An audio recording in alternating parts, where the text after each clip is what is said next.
புரட்சி தலைவர் எம்ஜிஆர். அவர் வள்ளலார் பாடலை ரொம்ப விரும்புவது. அவருடைய இது அருட்பா அதெல்லாம் படிச்சிருக்காரு. அவங்க சக்கரபாணி அவர் எம்ஜிஆர் ஐயா இருக்கார்ல, அவருடைய அண்ணன். அவர் வந்து சக்கரபாணி ஐயா. அவர் வந்து வள்ளலார் என்ன சொல்லிட்டு ரசிகர்னு சொல்லிக்கலாமா அல்லது பக்தர்னு சொல்லிக்கலாம். அவர் வந்து இந்த ஒரு காதல் பாட்டு, இந்த காதல் பாட்டில் எம்எஸ் விஸ்வநாதன் அந்த சொல்கிறாரு ஐயா, நிறைய எம்ஜிஆர் ஐயா சொல்கிற ஃபோனில் ஏதோ ஒரு பாட்டு, காதல் பாட்டுக்கு இந்த டீம் போட்டுன்னு இது இப்படி போடலாமா அது போடலாமா அது போடலாம்னு சொல்லிட்டு இப்போ எம்ஜிஆர் ஐயா வந்து ஃபோன் பண்ணி சொல்கிறாரு, இந்த காதல் பாட்டுக்கு இந்த டைட்டில் முதல்ல போடுங்க அப்படின்னு. என்ன போடுறாரு, தீபம் எரிகின்றது ஜோதி தெரிகின்றது, காலம் மலர்கின்றது, கனவு பலிக்கின்றது, ஜோதி எரிகின்றது, தீபம் தெரிகின்றது, காலம் மலர்கின்றது, கனவு பலிக்கின்றது. எம்எஸ் வாங்கிட்டு பண்ணிவிட்டு எம்ஜிஆர் சொல்லார். எம்எஸ் இந்த பாடலை ஆசிரியர் அவர் என்ன சொல்கிறாரு பாருங்கள், காதலுக்கு வள்ளலார் பாடலை யூஸ் பண்ணுறாரு எம்ஜிஆர் அப்படின்னு. அவர் கருத்து ஃபுல்லாக வள்ளலாருடைய கருத்து இருக்கும் நிறைய. எம்ஜிஆரும் வள்ளலார் தான் எம்ஜிஆர், எம்ஜிஆர் தான் வள்ளலார். அதுமாரி அந்த கருத்து அப்படியே ஒண்டி இருக்கும். அவர் பாடலாம் நீ உன்னிப்பாக கேளுங்க, அவ்வளோ அருமையாக இருக்கும். ஐயா எம்ஜிஆர் ஐயாவுடைய பாடல்கள் ஃபுல்லாக தத்துவ பாடல்கள், அது மெய் மருந்து இருக்கும்.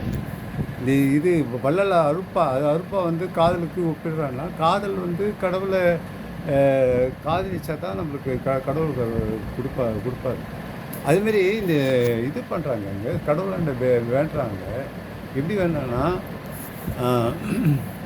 அப்பா நான் வேண்டுதல் கேட்டு அருள் புரிய வேண்டும், ஆருயிர்க்கெல்லாம் நான் அன்பு செய்தல் வேண்டும், எப்பதமும் எங்கனம் நான் சென்று உந்தன் அருப்புகழை விடல் வேண்டும், தப்பேதும் நான் செய்யும் நீ பொறுத்தல் அருள வேண்டும், தலைவான் உன் நினைவுகள் மறவாமல் நினைவுகள் வேண்டுவனே. இப்படி தான் கடவுளை கேட்கணும். அதை கொடு இது கொடுன்னா கடவுள் கொடுப்பாரு. இதை அவர் மேலே நீங்கள் அன்பு செலுத்தினா எல்லா உயிருக்கும் நான் அன்பு செலுத்தணும்னு சொல்லும்போதுக்கு அந்த கருணை இருந்துச்சுன்னு வச்சுக்கேன். அதுக்கு அவரு கருணை வடிவானவர் இல்லை, கடவுள் வந்து வடிவானவர், கருணையே வடிவானவர். அவருக்கு எது கொடுக்கணும், பிள்ளைக்கு எது கொடுக்கணும் எல்லாம் அவருக்கு தெரியும். நீங்கள் இப்படி தான் வேணும்.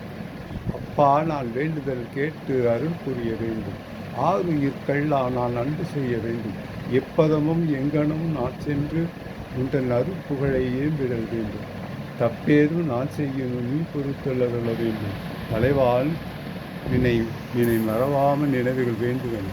ஒரு நாளைக்கு 84 லட்சம் 84 எண்ணங்கள் நம்ம மனசில் உற்பத்தி ஆகுது.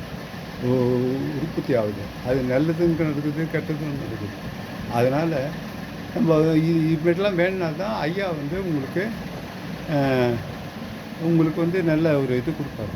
அதை விட்டுட்டு நீங்கள் வேறு அது வேணும் இது வேணும்னு சொன்னால் அவருக்கு எல்லாம் கொடுக்கணும்னு அவருக்கு தெரியும். நீ கடவுள் வந்து இப்படி அவரை ஐஸ் வச்சிங்கன்னா, ஐஸ் வைக்கிறது நம்ம மனசார நினச்சி நான் எல்லாருக்கும் அன்பு தான் முக்கியம் அப்படின்னு சொல்லும்போது கடவுள் உங்கள் மேலே ஒரு பார்ப்பார். All the best.